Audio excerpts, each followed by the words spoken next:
Okay, hello everyone. My name is Anuj Malik, and I've secured rank 16 this year, and this was my first attempt. And I graduated in 2015. I am from engineering background. I did my engineering in electronics and communication engineering. I began my preparation in July 2014, when I was in the last year of my college. That was the time for 1 year I took coaching for GS and optional. My optional is psychology. Very unconventional, people don't take it, people don't get marks in it, but still I got 306 marks, and I studied psychology only for 4 months. Only for 4 months. That is from 2015 January till 2015 May. That is, in between I took a break of 1 month. I prepared psychology for 4 months. And in GS, all the paper combined, I scored 473 marks. This is the highest this year. I don't know if anybody has got more than that. So just to cut short it and to come on at the right point, I would be talking about GS3 and GS4, paper GS3 and GS4, which are supposed to be the most trickiest, most difficult, vast syllabus. I will talk about that. First of all, I'll begin with paper 3, GS paper 3. The one thing which is the basic underlining theme to get good marks in GS is to study the syllabus first. All of you, just take a printout of the syllabus and see what all topics are mentioned in the syllabus. Understand each and every word of the syllabus, make note of that, and gather information about it. For example, the GS3 paper consists of broadly economics, science and technology, and security, the broad 3 underlining themes of GS3. For economics, what you can do is, just for having a base of economics, because I am not from an economics background, I was very scared of economics. I don't know what to do, what is repo rate, what is bank rate, I knew nothing. I read the NCERT first, 11th, 12th NCERT. If you are more fearful, start from the 9th class NCERT. From 9th class, economics is introduced. So start from 9th, 10th, 11th, 12th, read NCERTs first. You will get what is repo rate, what is monetary policy, everything is well explained in that. If you still do not get an idea of what is happening in the books, just Google the terms. There's an Investopedia economic dictionary available online. Just Google the word, you'll get the meaning. That is sufficient. Just understand what is this, what is the present repo rate, bank rate, reverse repo rate of the government. After reading the NCERTs, the basic NCERTs of 9th to 12th, you buy notes from market or from the coaching institute, whichever you have joined, read that. Read that multiple times. I read my notes, I think so 7 to 8 times. Maybe I had the time to read that because my preparation is extended for 2 years. Read your notes multiple times. At least 3 times you can read them. Manage your time accordingly and read them 3 to 4 times. After you are finished with this NCERT and notes, move towards the economic survey, which is published every year. You will understand what is happening in our economy. Everything is given in the economic survey. You know, the questions in the mains examination will be picked up from there, from the economic survey. You don't make this mistake of directly jumping to the economic survey, you will not understand a word of it.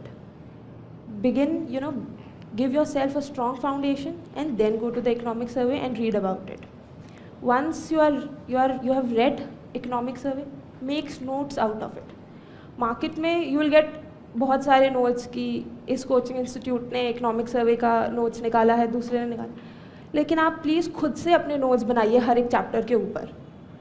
आप whatever you will write, that will be in your own handwriting. It will have your touch into that. And in the examination आपको खुद ही लिखना है.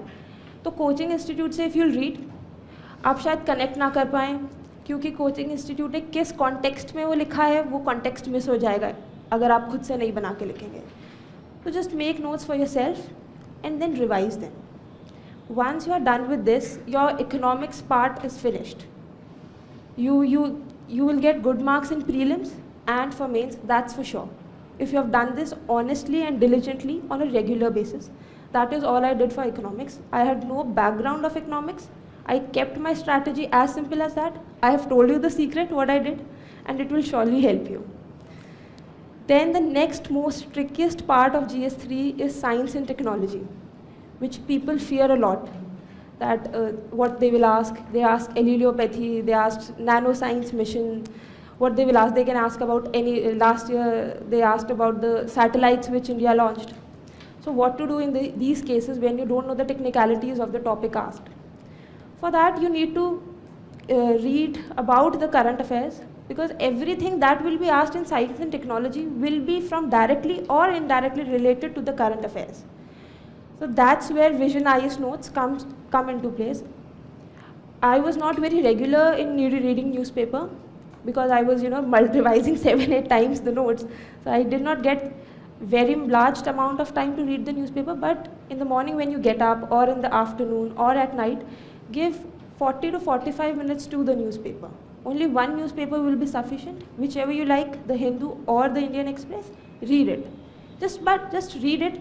Making notes or not making notes is your choice, how you are comfortable with it. Initially in 2014 when I was in college, I had the time, I made notes, but then I realized that it is not working out for me, because these notes are getting piled up and I'm not getting the time to revise. If you make notes and you're not able to revise them, then they are waste. Then there's no use of them. There will be bundle of notes in your room and they will be not of any use to you. So make notes only when you are sure that I will revise them. If you have made notes for 1 week from the newspaper, give Sunday as your revision day, that I will revise these notes on Sunday. That is what I used to do. Whatever I used to read in a week from Monday to Saturday, I used to revise it on Sunday. आपकी revision जल्दी खत्म हो जाएगी. It will not take the whole day, और आप बाकी time अपना you relax, क्योंकि you have studied 6 days, बहुत अपना deeply पढ़ चुके हैं. Just pamper yourself and relax. So make notes only when you can revise them. Else, there is this Vision IS current affair monthly supplements or PT 365 or PT mains that is available. That is also helps in revision. You can revise them quickly and it will serve the purpose. You can directly write that in examination and you'll get good marks. So science and technology, if you want, that is optional. I am from science background, so I did not do it. But if somebody is not from science background, what you can do is read 6th to 10th class NCERTs. Only NCERTs, nothing else, and there is no need to revise what is assimilation, what is the digestive system, what all organs are present. You can skip the biology part. Just read it. What is a microorganism? A simple basic understanding, you will read it, and this allelopathy term is mentioned in one of the NCERTs. So you will be shocked. And somebody asked the question on air mass, that from where you will get the air mass. If I can recall the 11th class NCERT of geography, physical geography, this question is mentioned there. To keep it simple, all the questions in the paper, I did not read anything other than NCERTs or the standard books, that is Lakshmikant or Spectrum for Modern India. Nothing was out of that. But people don't revise the NCERTs. They think UPSC का exam है तो NCERT से तो नहीं पूछेंगे, लेकिन वो NCERT से ही पूछेंगे. Okay, so revise them multiple times. I did it first attempt क्योंकि मेरे पास ज़्यादा guidance नहीं थी. I stay in Delhi. I was not staying in a PG. मेरे कोई friend UPSC के लिए prepare नहीं कर रहा था. मेरी family में किसी ने आज तक UPSC के लिए prepare नहीं किया. I was the first one. कोई guide करने के लिए भी नहीं था. Coaching में भी मेरे इतने ज़्यादा friends नहीं बन पाए, और जो बने वो मुझसे भी बेकार थे पढ़ाई में, तो कोई किसी चीज़ ने help नहीं किया. The only thing that helped me was these NCERTs, और मैंने इन्हें बहुत बारी revise किया. I revised them multiple times. That is why I could score well in the GS papers. For science, read the 6th to 10th NCERTs. If something is like very technical or scientific, skip that. कोई ज़रूरत नहीं है आपको याद करने की, just skip that. After that, once you are done with it, आपका base बन चुका है. You will know what is an atom or a molecule if that is mentioned in the monthly magazine of Vision IS. Then read the magazine regularly for entire 1 year. because that is the, the 1 year is the time frame from which the questions will be asked in the prelim examination or the mains examination. That is 1 year is the time. For example, if you are appearing in 2017, this year, prelims, so your 1 year would be from June 2016 till June 2017. That is the period that you have to focus upon. अगर आपने 4 साल पहले से newspaper के notes बना रखे हैं तो आई डोंट थिंक सो वो इतना पुराने पूछेंगे वहाँ पर. तो that is the 1 year, because मेरी स्ट्रैटेजी बहुत ही शॉर्ट, क्विक और सिंपल रही है, क्योंकि मैं कोई I had no experience about it. तो मैं एक लेजी इंसान हूँ, तो मैंने सोचा कि सबसे shortest way is what is this, कि 1 साल के लिए I will just read 1 year, I will stick to that. उसमें से ठीक आया तो ठीक है, लिख देंगे, नहीं आया तो छोड़ देंगे. So just stick to 1 year framework and read the magazines regularly. Please don't pile them up. Please don't, कि कल पढ़ लेंगे या परसों पढ़ लेंगे. Please don't do that. If there's a monthly supplement, read it once the month is once the month has ended. And on a regular basis, read the newspaper to have a general idea that what is happening in the world around you. Because once you'll go for interview, there can be very simple questions that could be asked to you, which are not covered in the Vision IS magazine. For example, where Modi ji took tours, that won't be mentioned into the monthly magazine, but they can ask you in the interview. So read newspaper so that you can understand the magazine. If you'll not read the newspaper, magazine will be, a source of data for you. You will not be able to know, okay, when it happened, what was the context behind it. Although they gave the, starting introduction, why news. But if you have seen that article in the newspaper, you will quickly recapitulate, yes, I have read that thing in the newspaper, and something our Prime Minister or our President spoke about it. You will have a context or a background in your mind. So read newspaper and then link it with the current affairs magazine. If you think that I have to develop an opinion about the newspaper or something like that, read the newspaper and talk to your friends about that, or your parents, or your siblings, whoever you are comfortable with. Talk to the person you are comfortable with on the given topic that is covered in the newspaper to get an opinion about it. If there's nobody available, talk to yourself. At the night when you are done with your studies, just lay back and think what you would have done in that situation. For example, if Transparency International publishes the Corruption Perception Index for our country, the score that our country has scored, is at a very low place. You have read that in newspaper. Just think back and just think, why is corruption being present so prevalent in our country? Just think about it once, and that is how you can write a good answer in the mains examination. If you'll not think, if you will do a mechanical way of approaching the things, you will not be able to write an examination, because there you have to think on the spot. In interview, you have to think on the spot. In prelims, you have to think on the spot and then decide your answer. So think. Inculcate a habit of thinking in yourself. Think about the things you read in the newspaper. That will surely help you. So science and technology will be covered through NCERTs and the monthly supplements. If you want to go ahead with any institute, with the material of any coaching institute, that is completely your choice. But this is the basic broad line that you should do. If you are a serious aspirant, this thing you should do at least. And the next part that comes in the GS3 examination is the security part, both external and internal security issues. What I did for this part was, I took the map of India. You all must be having an atlas or the map of India in your room. Just take that map out and see what all borders do we share, or with what all countries we share our border. And with each country, just for example, with Pakistan, with Pakistan, we have this international borders and the LOC. Just write India-Pakistan border, underline it, and then write the length of kilometers of the border we share. Then write international, there's 2 types of border in that, international border and the LOC. Then write which security force covers that border. For example, the BSF and the Indian Army are supposed to take care of the India-Pakistan border. Write that. List down the issues that we have with that border. For example, with Pakistan, we have terrorism issue, infiltration issue, ceasefire violation issues, drug trafficking. These are the things that need to be covered over there. You can refer any material For that, I googled and I referred Vision IS material available on internal security. Then there's this, with this, there is this golden crescent, diamond crescent, all these terms are related with that. See, with Pakistan, there is Afghanistan also associated with. Write that down on one page, just maximum 100 or 200 words, write about each and every border. Your external security part will be covered. Similarly for the coastal areas. Then go to the website of Home Ministry and see what all schemes are present for internal security or external security. For Naxalite hit areas, we have specific schemes. For example, Pradhan Mantri Khanij Kshetra Vikas Yojana, Pradhan Mantri Gramin Sadak Yojana.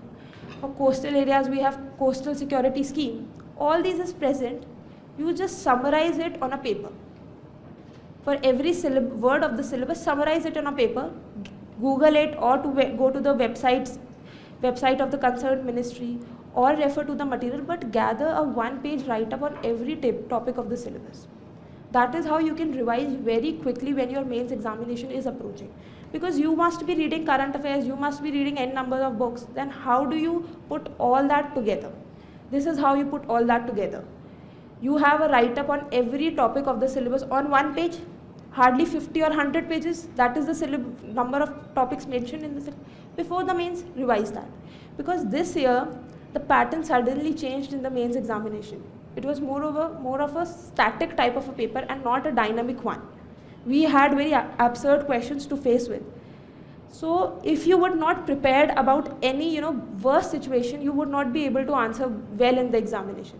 So make a basic structure for the static part and do side by side the dynamic part, that is the current affairs part, and link them together.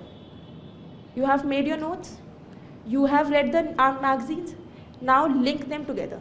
If, for example, you read the internal security section of the Vision IS magazine, there will be various schemes covered. There will be a ground zero summit for cyber security or any other summit.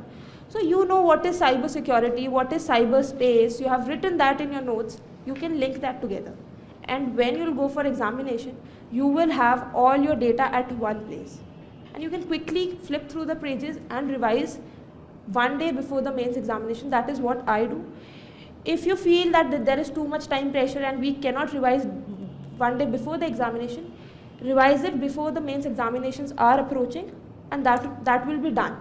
If you are making handwritten notes, revision will not take more than 2 to 3 hours for a single paper, if you are doing that on a regular basis. So in this manner, your GS3 paper will be sorted. You will not have to go to any other market to buy any other high level information material or very scientific data about anything. Keep your preparation very, very simple. Very simple. The person who's going to check your paper, he has very limited time. He cannot exhaust himself or herself, to just make emphasis on each and every topic or word that you have written in your answer. He will be very, he must be having a time pressure to check your answer sheets. So you should present your answer in a way that it becomes effortless for the checker to check your answer. Make diagrams in your answer, underline the important themes that you have written, mention about various schemes that are related to the question. And to answer a question very well, you need to understand the question which is being asked in the paper. To understand the question, read it 2 times before answering it. And specifically underline the keywords in the question which are you think you should give an emphasis upon. Make a note of the words which are attached to the question. For example, is it discuss? Is it elaborate? Is it examine? Or is it critically examine? Or is it analyze? All these words have a different meaning. They are not the same. If they would have been same, we would have a single word for all of these things. If it is critically analysis, then you have to write both the positive and negatives. For example, if only a word discuss is mentioned, you have to discuss the given statement which is stated in the question. You may or may not mention the positive or negative aspects about that question. You're getting my point, what I'm trying to say. This is how focus on the question, underline the key points, then write a very simple answer. Very simple answer. What the government is doing, try to mention that in the question, and always conclude your answer. Always. Whether it is given or not given, always conclude your answer. only 1 or 2 lines at the end of your answer can fetch you half of 1 marks more. And that is how you can score very well in your GS examination. And then how do you conclude your answer? Either you give a suggestion. For example, if there is any question that, like in this year's paper, there was a question on informal sector. In the end, right, as the present government is talking about Skill India, this mission can add to the formalization of our economy, full stop. That is how you conclude your answer. You have given a suggestion, you have concluded your answer, you have presented your answer very well. So importance in GS examination is of the structure, underlining, making diagrams, presentation that matters the most. If your answer is not presentable, the examiner may not be very attracted towards your answer. He can give you very low marks despite of the fact that you wrote a very good answer. If your answer is not structured, you may not get good marks. Even though you had studied for 2 years, 3 years, you have studied 14 hours a day, but if your answer is not looking good, it is not structured, it is not in the points, then you can, you can only be responsible for that you score low marks in your examination despite all the hard work that you have done. This is all about GS3 paper. With this, GS3 will be sorted out. If anybody has question on GS3 papers, you can ask me right here only. No issues. It was very simple, I think so. Everybody understood what I tried to say. For GS4, that is the ethics paper. For that also, read the syllabus first. And the GS4 paper is broad. GS4 paper has 3 basic underlining themes in the syllabus. One is from the psychology part of the syllabus, that is attitude, values, morals, attitude, behavior link, how attitude influences your behavior. That is the psychological part of the syllabus. And then there is this philosophical part of the syllabus, where are there moral thinkers, global thinkers are present, and you have to, read a basic tenets of what actually the philosophy is all about. There are some, for example, Kautilya, you have to study a basic themes about what Kautilya actually said, because it's an important part of a paper. You also study that for art and culture also. So you can link both of them over here for the GS4 paper. And then there is this third part in the ethics paper is public administration. The basic administrative part is also present, which talks about governance, what are the leadership values that a civil servant should hold, what are the foundational values of a civil servant. All this is mentioned in the syllabus. So you segregate the GS4 paper into 3 parts, one psychology, one philosophy, and one public administration, the basic administration. And for every word that is mentioned in the syllabus, just Google the definition about it, that what is attitude, what is behavior, what is leadership, what is compassion, what is tolerance. All these words are mentioned in the syllabus. Just Google them and understand or memorize a very simple definition of all these words. Once you are done with that, your GS4 paper is over. Static syllabus is over, and only the application of it will come in the examination. For example, I wrote the test series in 2016 for the mains examination. I am reading out a question of the mock paper. The question says, celebrities are paid huge amount by companies for endorsing products that at times run out to be harmful for the customers. Examine the ethical dimensions involved in such instances. So the basic 2 keywords in this question is celebrities, endorsement, and the ethical dimensions associated with it. As a layman, if you will think if celebrities are endorsing a product, what are the dimensions associated with that? Quality of the product, manufacturing of the product, this company which is endorsing the product, what all the process of manufacturing that product is, all that is going into that product. And as a celebrity, what if you are a celebrity? Place yourself as a celebrity. If someone approaches you to endorse a product, what thing will you keep in your mind? If I am rightly informed about the product which I am going to endorse, what are the positive or the negative effects of that product? Which is the target age group this product is aiming at? These are the things that you'll keep in your mind, and that is all you have to write in the paper. Because as you can start this, for example, I started my answer, celebrities enjoy high reference power in the society, therefore their opinion towards a product matters in the society. That was my introduction. That is all you have to write. Because celebrities enjoy a slight degree of reference power. For example, reference power is the power of likability, that how people like you. They have that power with them. So with great power comes great responsibility. You can write that in your answer, and that will make your answer stand out. And then you can talk about the ethical dimensions, which I spoke about: the quality of the product, the target age group, the harmful effects, the positive effects. And over here, you can also mention about CSR.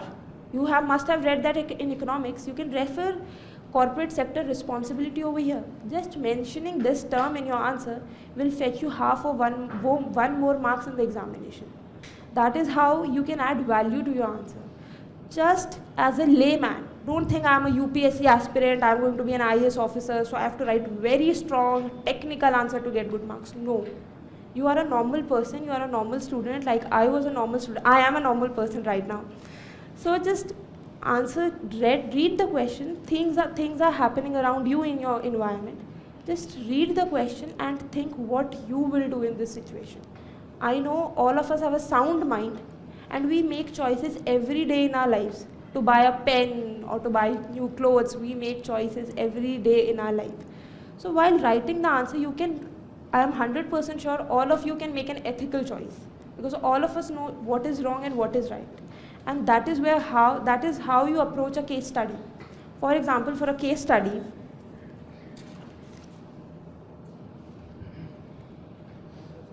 if it is visible, I underlined the important thing, that is Dalit, monetary benefits, and ethical issues. These are the only things that I have underlined in the question.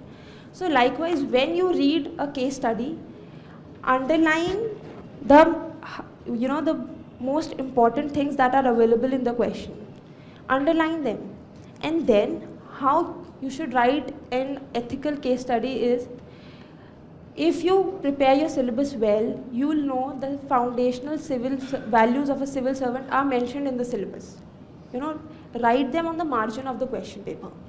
And think what all values will be applied in this case study. So before beginning your answering your case study, write the foundational values of civil services which are involved in this case, list them down. And then write the possible course of action that is available, write 3-4 points down. And then select the most appropriate which you think you should do. So while answering in this manner, you have given the examiner the values involved in the case study, what are the possible alternatives that are available, and why you are choosing one of them. And what do you feel, what is your personal opinion about that alternative? State that honestly. Because nobody is judging you when they are checking your answer sheets. It is your perspective. If you are able to justify the alternative you are taking, nobody will give you less marks. It's the reason that you give behind your answer. If I'm telling you that your preparation is simple, I'm giving you the facts behind it. That is how you'll get convinced about it. If I'll only say your preparation should be simple and I do not speak about it any further, you will say maybe I'm lying about it. Maybe I'm keeping a secret about it. Similarly, whatever alternative you take in a case study, justify it. Your justification should be strong enough to convince yourself and the person who's checking your paper. And that is how you will get very good marks in all the 4 GS papers, GS 1, 2, 3 or 4. Whatever you write should have conviction behind it. You should be convinced. If you only think I have not written a good answer, it was a substandard answer, the examiners will feel the same about you. If you'll write your answer confidently, yes, this is the best answer I could write in a limited amount of time under so much pressure, examiner while checking your answer will also feel the same about you.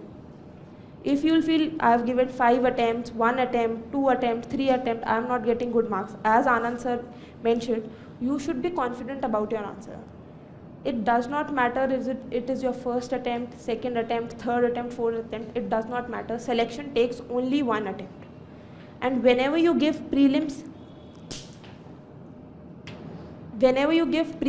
mains, or you are going for the interview, always keep in mind that doing good deeds, staying positive will always give positive result to you. While writing your answer, you should say positive about your answers and write them with conviction. If you will feel confident about your answers, the examiner will surely feel confident about that. And the basic thing while answering a question should be the structure of the answer. I am emphasizing on it very much because structure does matters.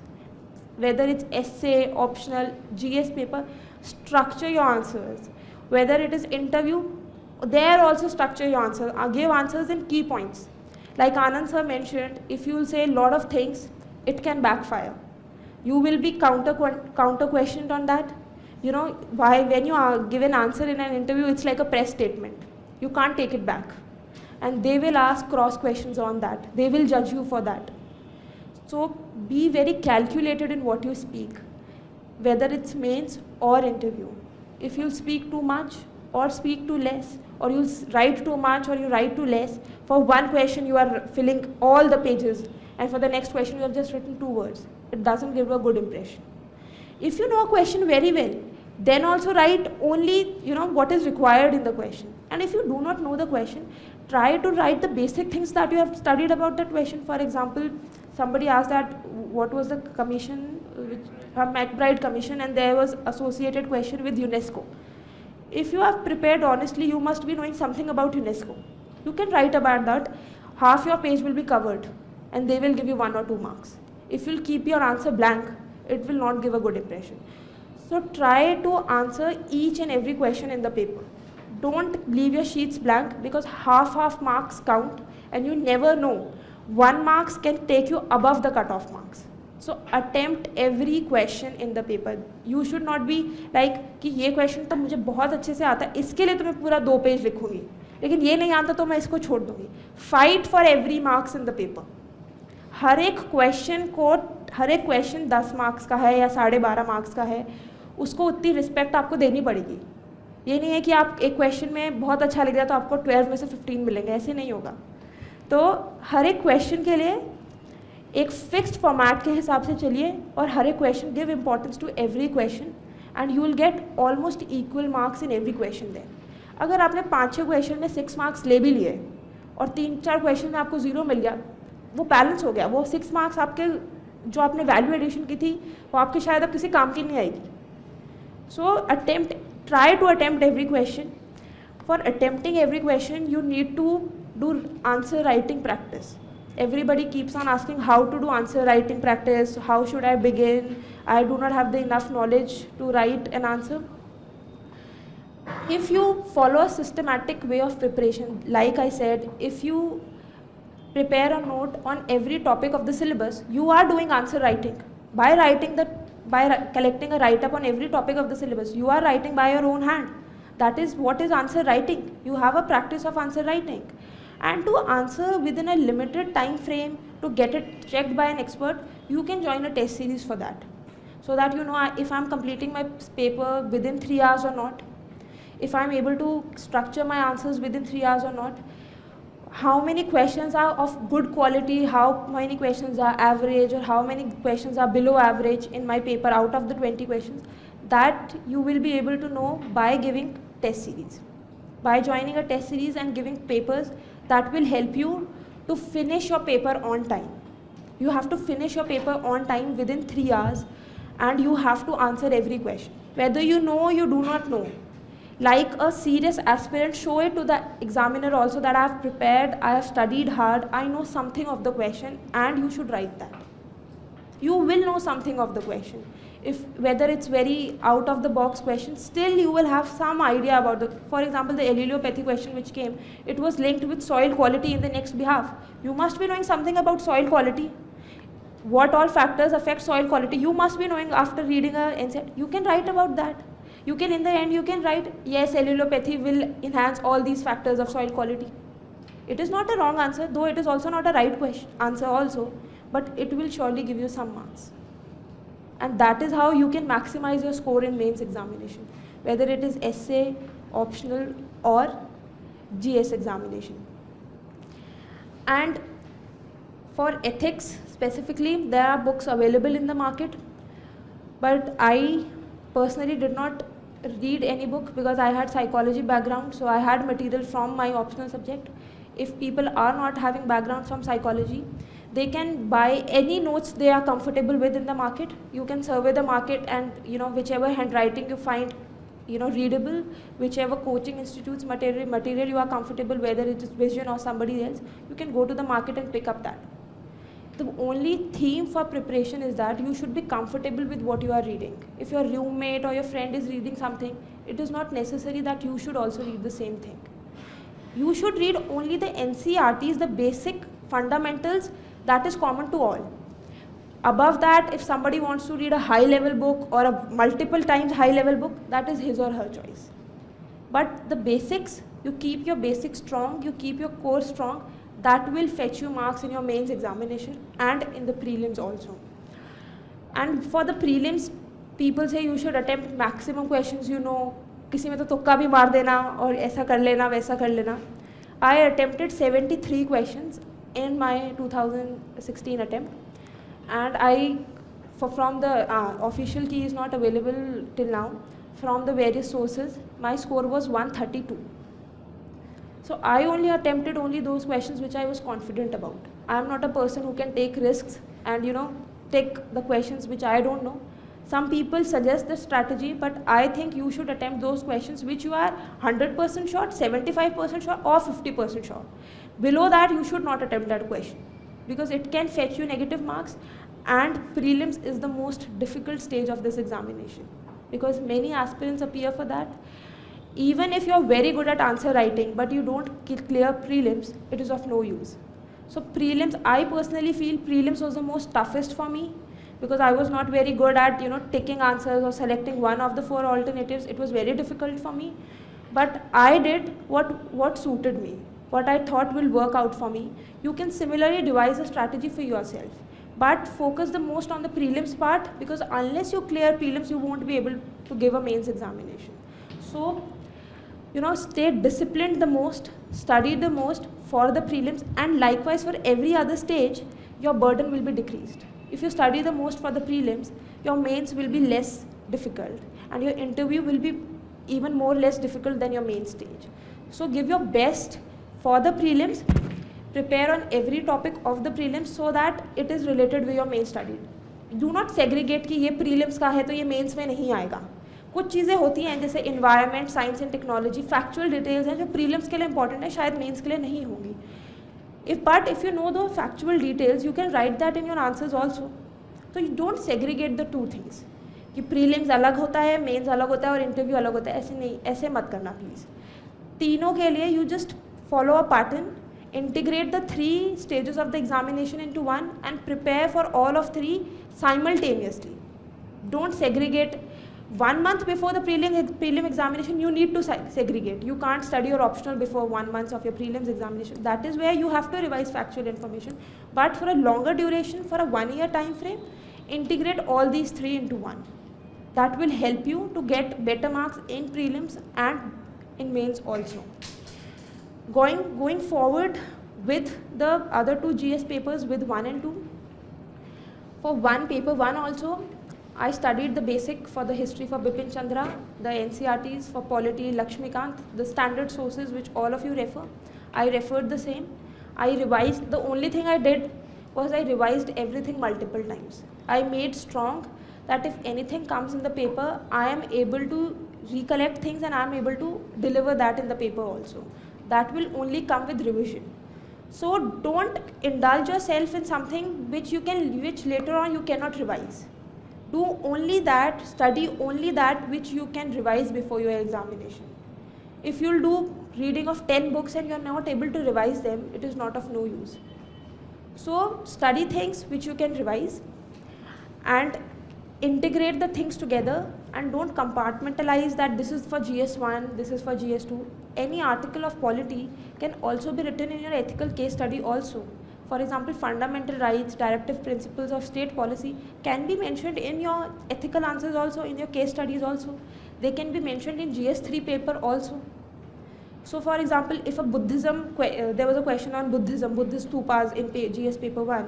It is related to art and culture, but somewhere down the line it has the same principles which our constitution also enshrines into it.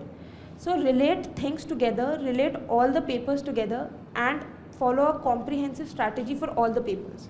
that you need to do. With doing this, everything will be sorted out.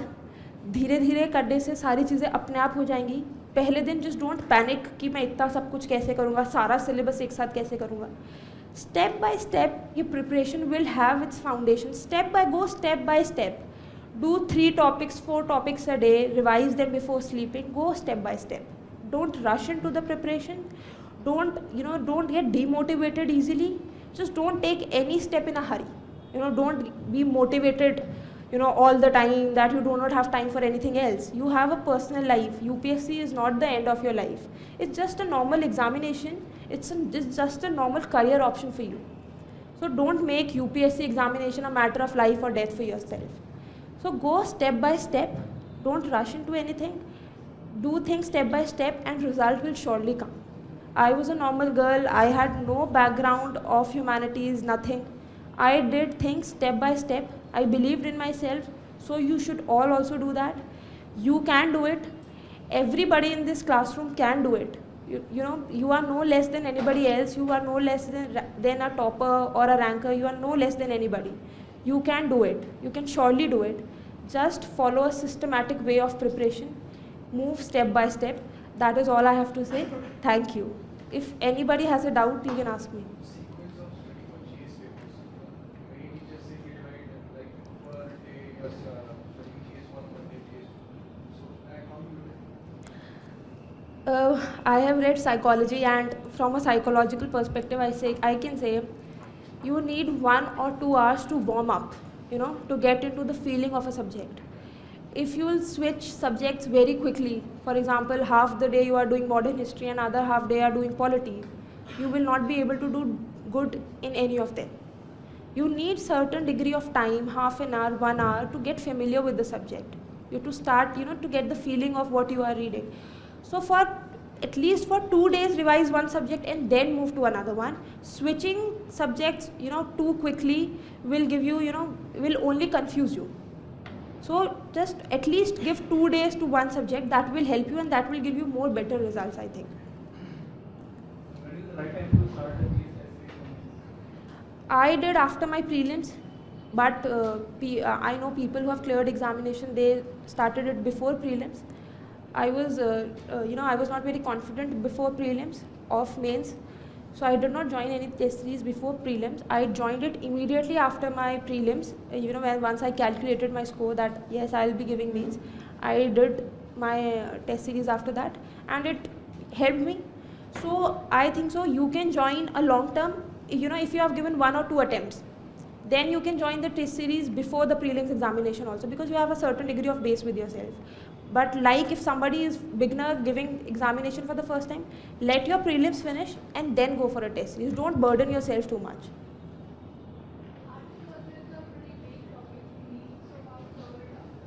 For art and culture, you can read the NCERT, the Fine Arts NCERT, the themes 1, 2, 3 for that, and revise them. And the CCRT website is also there. You can refer that. I think so in these 4, 5 sources, your art and culture will be covered. Any question? What reasons for you picking up psychology? In my college, during my studies, we had a subject of organizational psychology. Although I'm from an engineering background, but for 2 semesters we had that. I liked the subject. I was interested in it, so I opted psychology for that. Any else? If you can share your strategy for directly from the question paper that came in UPSC 16.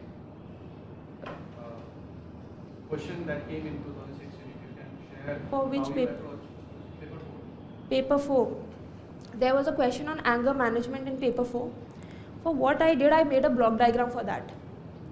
I wrote anger in the middle box, and in one box I wrote the causes, and in another box I wrote the remedies. That was how I began my answer. I made a block diagram because it made my answer simpler. I could write other things, ethical issues, in the subsequent pages, because for causes and remedies, simple causes and remedies, I made a block diagram for that. Especially in ethics paper, I made a lot of diagrams, because in ethics the paper is very lengthy. You cannot finish it in on time if you do not structure your answer. So to skip my time and to save my energy, wherever I could, I made block diagrams so I could easily finish my paper on time. Anybody else? Many of them were sort of like public administration type questions or from the ARC report. So apart from ARC written on ethics, you have not many other ARC reports. I tried to read the ARC reports, but I was not able to finish it, so I left it in between. And for the ARC report, what you can do is, in the ARC reports, at the end of the report, there is a summary of the recommendations. You know, for the selected topics, for the citizen charters, for example, foundational values, corruptions, social governance, you can just have a look at the recommendations which the committee has made. Just having a look at the recommendations, you can use them in your other papers also. So there is no need to read the complete ARC report. You can go through the recommendations at the end of the report. That will help you. Anyone else?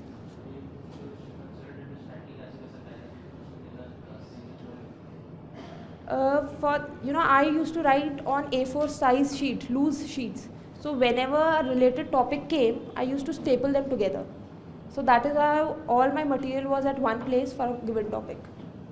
No, I did not use a register. I used loose sheets. That makes your task a bit easier. So whenever you get new information about a given topic, you can add a sheet and write on it.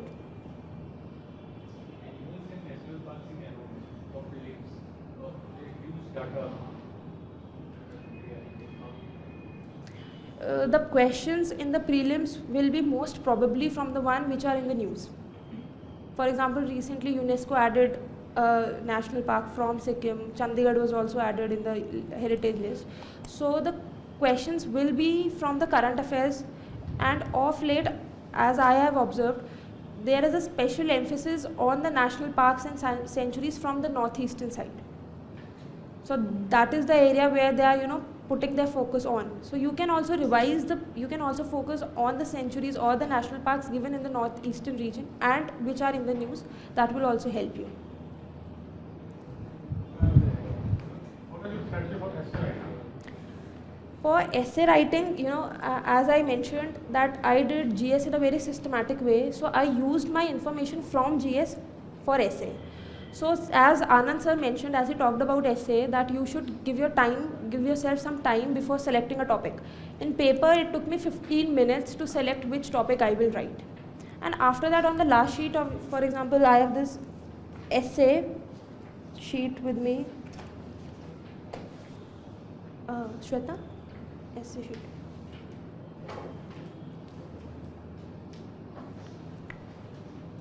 This is my mock test paper, and this is how I had written in the last sheet. I had made a rough diagram. This is how I made a rough diagram of the topic. Take 5 to 10 minutes to select the topic, because you have to write a very long 1200 essay on a topic. Select the topic, as sir said, societal, economic, political, all the aspects. Anything, whatever you know about that, structure it, and then after half an hour, after a rough draft on every topic, then begin writing your answer. Just don't jump into writing an essay. Don't get too excited that I have to write an essay. Just think, make a rough draft of that, and then write the essay. It is available on the website, on the free resources link. You can see it from there. Any question? Background and also since you studied psychology, is there any special point which the engineering students should focus on during the preparation mode? Since you can understand their mindset very well and also engineering graduates. Yes, I think engineers have an advantage because they are familiar with the scientific topics of the syllabus, and you very well know engineering teaches you time management really well. It teaches you how to handle time pressure. So I can say engineers have that advantage while preparing for civil services. Thank you.